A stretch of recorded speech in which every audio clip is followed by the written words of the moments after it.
Hi everyone, welcome back to the Rangers Review Extra, where Adam Adamski and I get to talk about Rangers and tactics. Been away for a couple of weeks, Adam, but we're coming back to discuss, amongst other things, Cyril Dessers, Danilo, but more than that, because I realise we've talked about that to death, we're going to talk about kind of the tactical issues Rangers experienced against Hearts, why they couldn't get up the pitch, why Danilo might help that, what type of player is Dessers, all of the above. Does that interest and excite you? I thought you were going to ask, does it sound good? And I was like, I'm not sure good is the word. It very much, if there was a range, it interests me more than it excites me. I think would be the polite way of doing it. But yeah, I'm looking forward to talking about it. Yeah. Yeah, so keep watching. It's gonna be good. Yeah, listen, we're gonna talk about Dessers first. What type of player is he? Because I'll throw some numbers at you, Adam. And for people, if they feel like they've heard this conversation a lot before, we're gonna talk more about from a tactical point of view. How does that impact everything else? Dessers as he is, what is the knock-on effect? Why is that maybe harming Rangers in some games, even though he scored 3 goals the week before the international break? How might Danilo help stylistically in some regards? So to throw it to you firstly, Adam, Dessers obviously scored those 3 goals last week. The winner against Hearts, equalises against Olympiacos and against Motherwell. But the basic premise I want to talk about is when Rangers are under the cosh or when they're looking to link their way up the pitch, it's difficult playing with them. If he can go over the top, then that's his game. But when he can, it limits the rest of the team. Dessers is only making 11.43 passes in the league per season. This season. For context, last season Danilo was averaging 20 passes per game, so that's almost double, showing that he's playing with his teammates more. So far, Dessers has scored 4 goals in the league from 5 expected goals, 1 goal from 2 in the Europa League.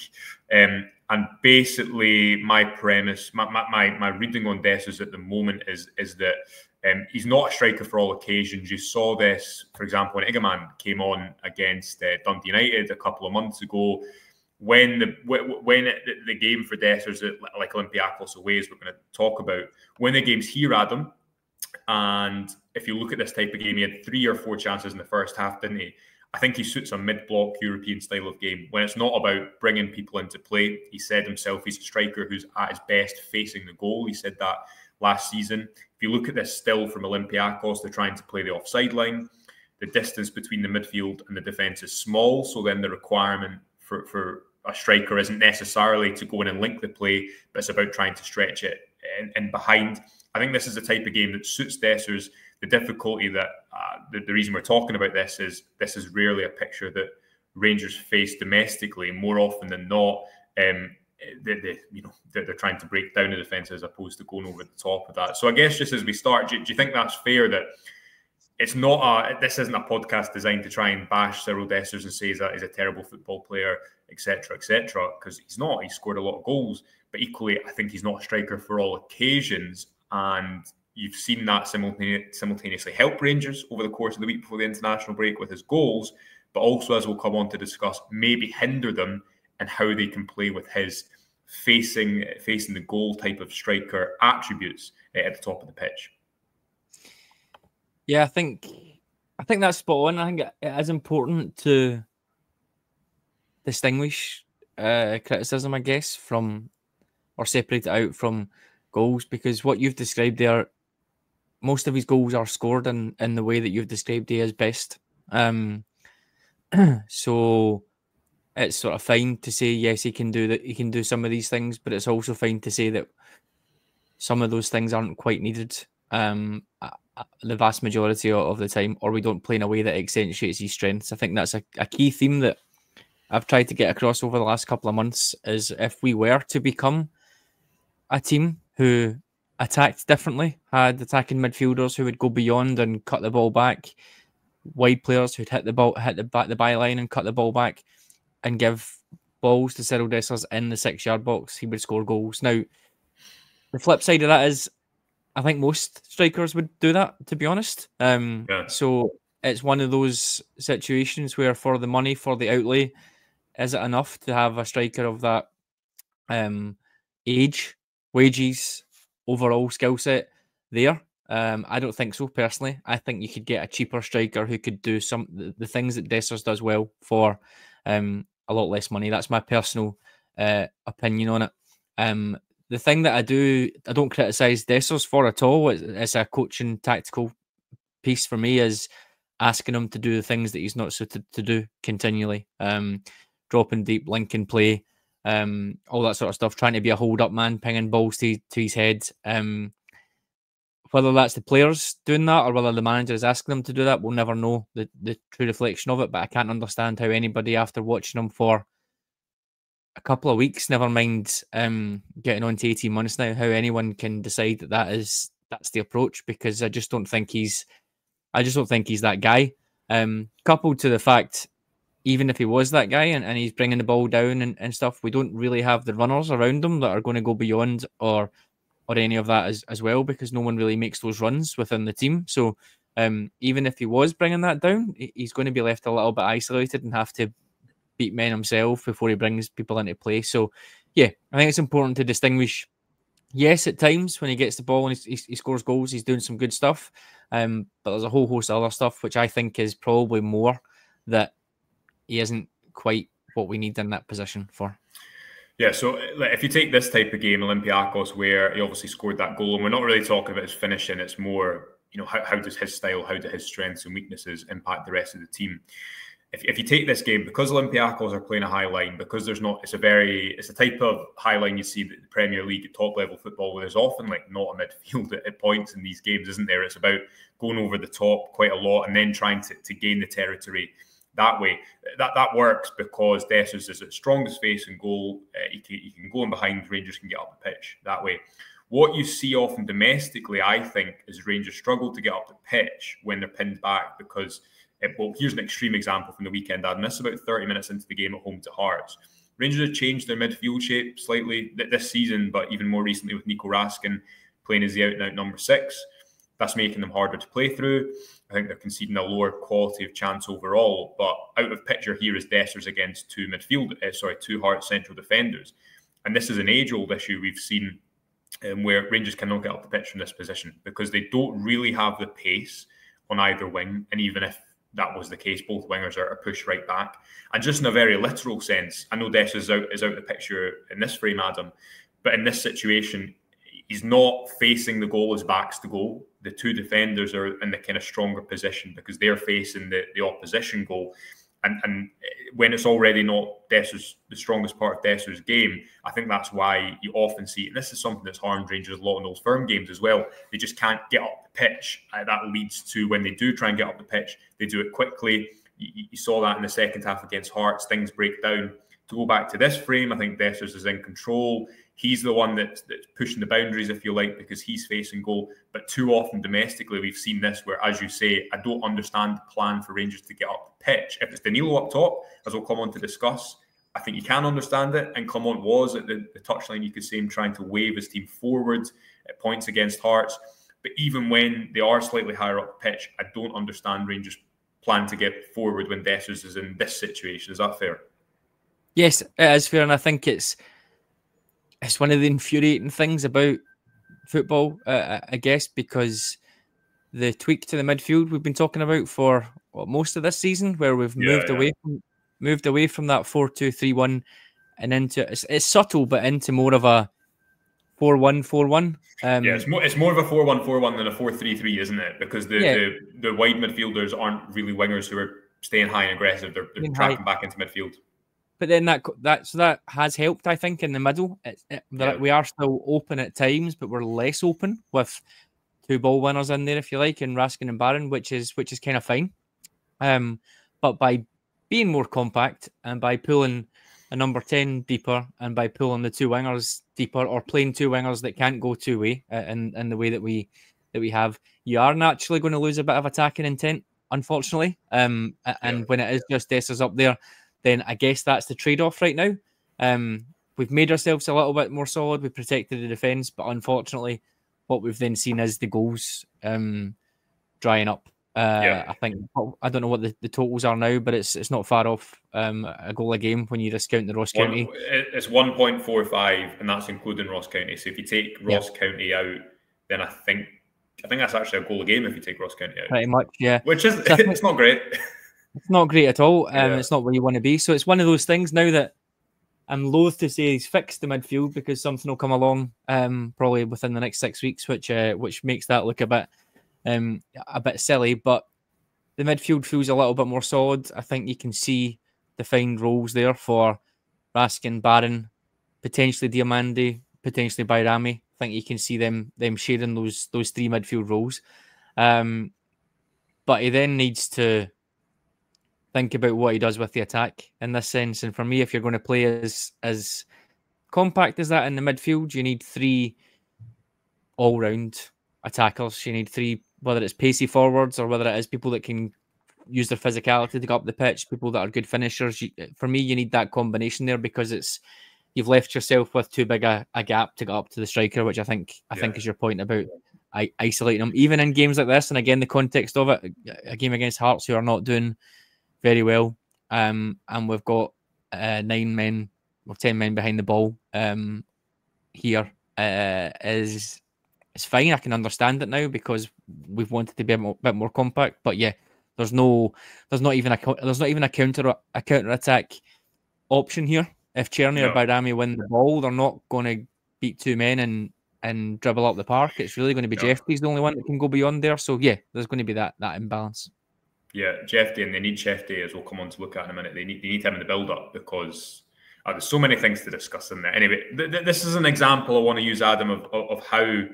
So Ross McCausland's goal against Malmo, and I think just finally, before we look at Dessers against Hearts in a little bit more detail, this is a really good example of how Rangers play with Dessers up top. So you can see here, this is, as I say, just Ross McCausland's goal, the build-up to it. James Tavernier has a free kick just around the halfway line. The space that I've highlighted there in a neat black circle, that is the area Rangers are going to score from effectively. That's the area they want to get into, because there's not much space to play in behind, although it's still Desser's tendency to run in behind. He doesn't want to, in these situations, his inclination is not, I'm going to come towards the ball and I'm going to create space for others to go in behind me, and as it's in a central run sense. And as a result of that, you're right, Rangers don't really... Sometimes Diamandi will, and Barron's doing it more, but they're making midfield runs as number 8s out wide as opposed to like beyond the striker, right? And that's because Dessers is the one running beyond, trying to create space then behind the opposition midfield and in front of their defence. It's quite an attritional way of doing it, and it's often about second balls. And you're right, we saw this more last season in the league, whereas because Rangers have become a little bit more controlled, although they're still trying to work it out, I think, under Clement in the league this season, they're maybe turning defences a little bit less with less frequency. So this goal was pretty simple in its origin point. A header was won by, I think, Janssen. McCausland makes that vertical run. It's a really good finish into the bottom corner. But that, again, Adam, just briefly before we move on to Dessers against Hearts, that's pretty descriptive how Rangers, even against a team that's not in a low block but is defending deeper, if they're going to attack centrally and involve Dessers, is going to be in behind as opposed to dropping in front of the defence and trying to link play as a Morel. And I hate using only club comparisons, but if it's Morelos in this situation, he's coming to feet as opposed to moving in behind. And then the byproduct of how the team then attacks is differently. Yeah, I think you're spot on. The attritional part of it, you took the word out of my mouth with that. I think it is going to be one of those. Again, you want to be fair because it's a good goal, but how likely is this domestically? Again, how likely are we to face a defensive line that's as high as that? I think most teams that we're going to play against will just drop back. Obviously, game state is important here. Malmo are trying to get a goal as well, and then McCausland does very well, but it's a low quality chance. I don't know what the XG was on it. Well, I think but it's also it's not only a low quality chance, but as we'll discuss with the Hearts game, it's the type of pass that the game's going to become end to end and scrappy if you do this, right? So you can't rely on it as a part on a play or anything like that. So yeah, I mean, this is where I think he's useful. That his own phrase, "I'm better when I'm facing the goal," it just sums it up for me. If it's in these opportunities here, balls over the box, if he can somehow at some point figure out the offside rule, I think that'll be even that'll help him out even more. But yeah, these situations here and then cutbacks in the box in between the posts for him to finish, I think are definitely where I would class his skills are. Yeah, and if you look at the Hearts game, we'll look at the negative downside of this as well. But there's a lot more examples. This is when James Tavernier gives the ball away, but I have some sympathy for him as well, because I think Dessers he's not unpredictable enough for defenders often. Even here, that there's not much space in behind the Hearts defence, but the plan is still to run in behind, if that makes sense. You know, the ball. I've not got the next slide, but the ball's lost from here. Yeah. But rather than trying to maybe link play and attack at a slower pace, and again, I think that's a byproduct of Clement's system, led to a lot of turnovers in that second half. This was another moment, the next slide, where Conor Barron maybe should play the ball, maybe should make that pass. Dessers' his run is better on that occasion. And listen, Clement might turn around, understandably, Adam, and looking back at that game, if he's watching it and say there was a lot of moments like this. This is after Chefty's done really. I thought, watching the game back, Chefty actually had a good game, and I think for me, he's probably Rangers' best performer this season, given his age and given the context, given he's coming into a team that's not playing very well. But by this point, he's actually taking the ball in the build-up by the touchline. Clement doesn't really want his attackers to get involved in the build-up. He wants them to stay high, to play into space, to create moments like this. And the ball into Dessers here is poor, but his movement's good. So there is, what I'm trying to say is there is validity in staying high and staying on the last line, pinning defences. It's not that only playing 11 passes is inherently bad, but it's maybe that when you're only restricted to that and you don't have pace in the final third like Rangers do at the moment, then it can become a little bit predictable, because there is moments like this where it should work if the final ball is better. Yeah, no, I totally agree. It's two sides of the coin. It's you have a player that you're not playing to their strengths, and we have a few of them. So for me, that's tactical coaching, selecting players whose skill sets don't quite mesh in certain areas of the pitch, and also the other things that we never really take into account, such as luck and being clinical and all that sort of stuff. But yeah, no, definitely agree. So let's look at the negatives then, because we've done enough diplomacy.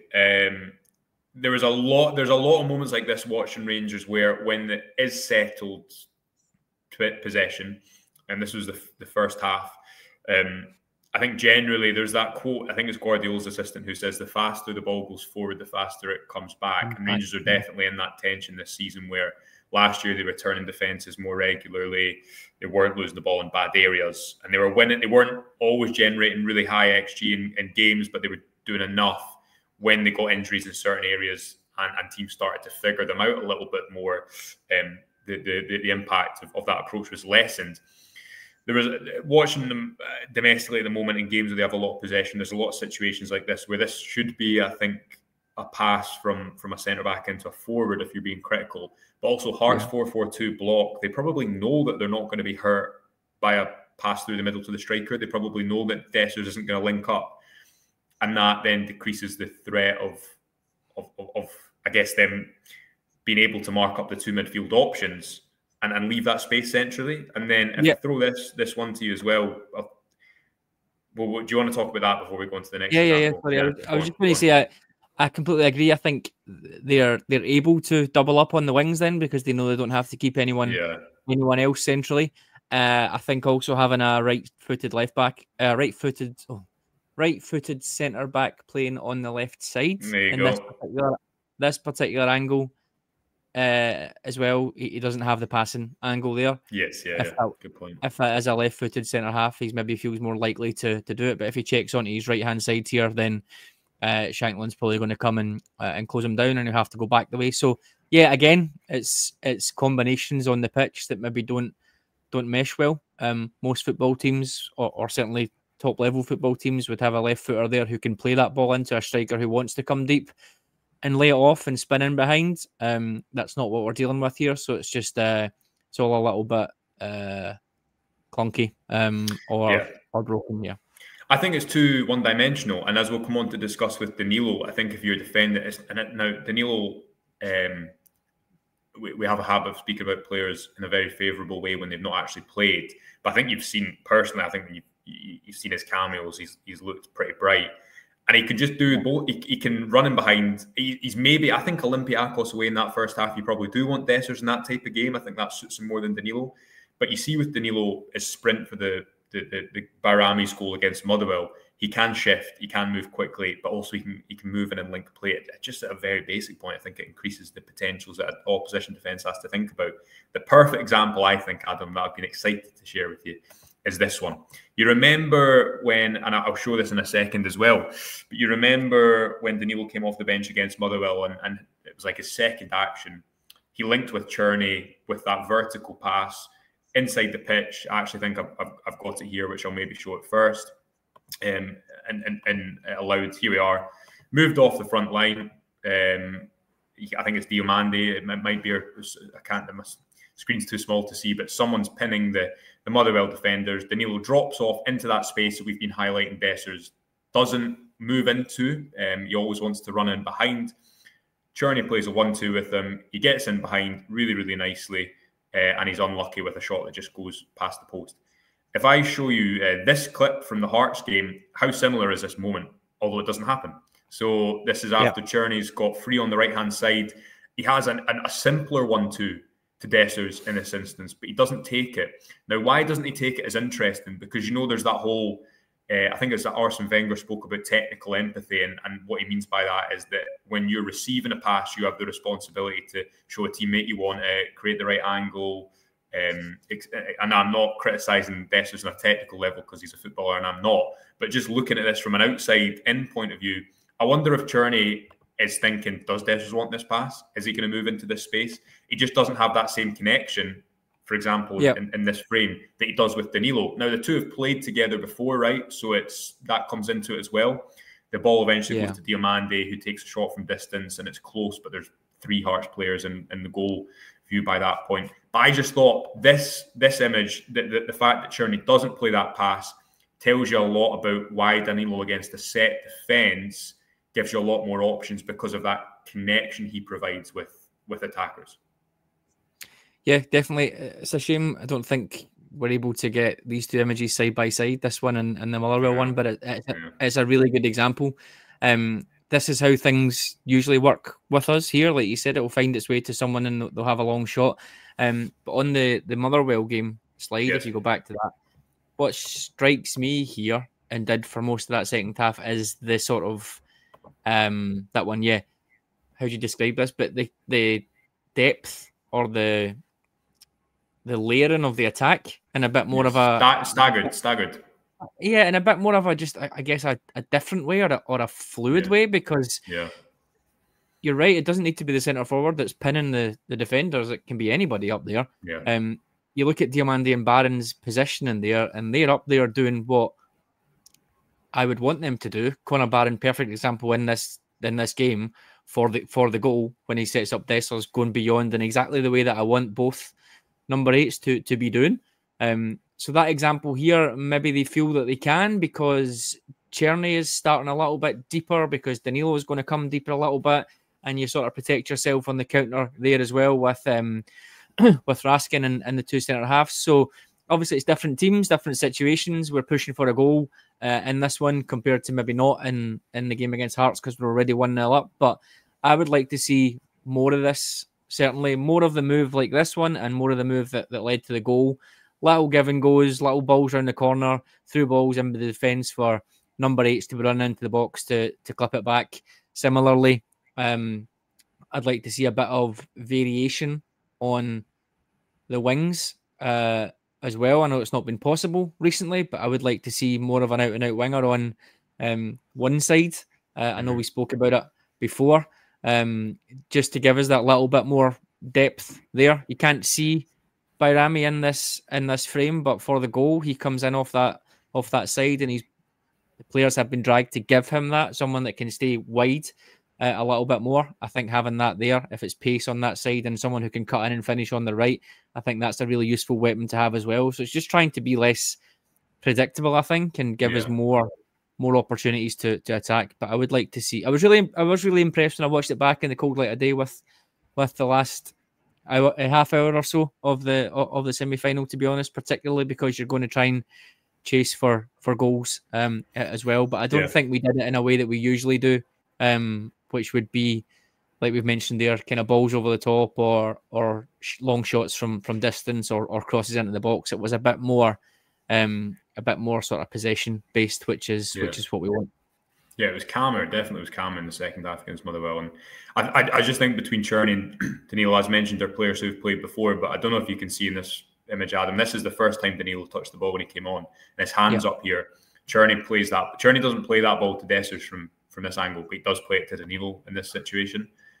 Which again, and I think then you're right, it's Barron running beyond. So then suddenly you've got a number 8 running off the back of his man. You've got centre half pulled out of position. It's just a better fit when you're trying to break down a defence because you've got more options. And just finally, I think you've seen this with Danilo's link up in deeper areas of the pitch as well. Again, one of his first interactions against Motherwell, he takes the ball in the chest. I think this is a counter-attacking move. He starts for Cherney, that Cherney kind of overdoes it and takes it on his right foot. But it's really simple. But when Rangers have so many, when they're playing quite end-to-end, when they have so many players in their own half, whether it be getting boxed in or whether it be from a corner, I think they need a striker who can get them out of it single-handedly to a degree. Again, you saw this against Hearts. This is one of Danilo's first actions on the pitch. Takes it in a different area, does want to drop into that space, does want to link play. So I guess to summarise, Adam, it's not for me to say, and I hope people in this video don't think we're just saying, Danilo's, although I think Danilo probably is a better player than Dessers, so I'm contradicting myself. But I don't think the tone of this video needs to be one is good, one is bad. Dessers is going to play this season. He's going to score goals. He's going to have games where he doesn't score goals, and he does underperform his expected goals, and he does limit the team, I think, in certain matches. For me, Danilo should play the majority of matches, or he should certainly, I think the majority of matches, if fully fit. They're two different profiles, and throughout his Rangers career, Philippe Clement has really only had, I think, in his defence, he's only had one striker, and he's only had one type of striker. Someone told me recently, compared it to Adamida at Celtic, where they were saying, look, he's taken a bit of time to get up to speed this season, but he's not had to play every single game. There's a rotation option there. He comes off as Rangers haven't had that at all up top, and Clement's not had the luxury of that whatsoever since he came to the club. No, I think that's fair. I guess the easiest way, again, don't want to be critical because you need more than one striker, but in my mind, Danilo can do everything Dessers can do, but quite a bit more in terms of the overall skill set. So it would be quite straightforward. Dessers coming on, starting the odd game, etc., coming on to try and grab a goal, I think he'd be pretty good at. Again, the whole value for money piece that we've mentioned there wouldn't be the best in that situation. But I've not had any. I think I've been quite consistent coming on these shows on Heart and Hand, on anywhere else. The three for me that I'm the most annoyed about are Danilo, Ridvan and Raskin, because I haven't had any doubt in my mind that all three of them would be good to very good players for Rangers if they hadn't been injured. I'm not going to be saying, oh, this is it coming and this is going to be that. Even with Raskin just now, I'm sort of trying to keep my own excitement, or probably the wrong word for right now, but my own expectation, because history tells us there'll be a knocker around the corner. Ridvan maybe slightly less so because Jeffries came in and he's maybe more what a modern fullback is now. But I still think Ridvan is a good player. I still think he has a good passing range, things that we would need in there as well. And it's the same with Danilo. I thought when he came in, he was going to be a modern all-round striker that we needed. We invested big money in him, and unfortunately he's had a series of sort of freak or severe injuries.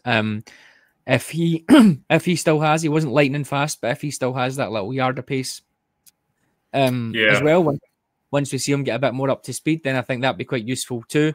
But certainly in the couple of appearances since he's come back, I've liked how involved he's been. I've liked his movement and that relationship with the players as well. I mean, I'm sure everyone likes Dessers, but players themselves aren't stupid. They'll know what passes some players prefer, what passes they think they should be given to other players, and just a very, very small sample size there. But I think certainly in Cherney's case, or in Barron's case as well, going beyond in that Motherwell game, because you know the person you're passing to is going to give you it back, or is going to open up a passing lane for you to get into. I think it's only natural. Surely footballers must be aware of that as well. So yeah, I'm the same as you. I wouldn't throw one out and definitely keep one, because injuries have been an issue, not just for Danilo, but across a couple of other positions. But I definitely think I would like to see more of them in these type of games that you've mentioned, hopefully starting with Dundee United in what, 10 days time? Yes. something like that. Great. Well, listen, thank you for your time, Adam. Thanks to everyone for watching. Just a reminder that if you want to get these videos first and early, you can join our YouTube members channels, $2.99 a month, and you get about 3 to 4, up to 5 sometimes, of these videos per week early, and it helps us to continue doing them. Subscribe as well to the website. That's always the first place that you will get our tactical and feature content. But until next time, thank you for joining us on our Tactics Extra show, and we'll speak to you soon. Bye for now.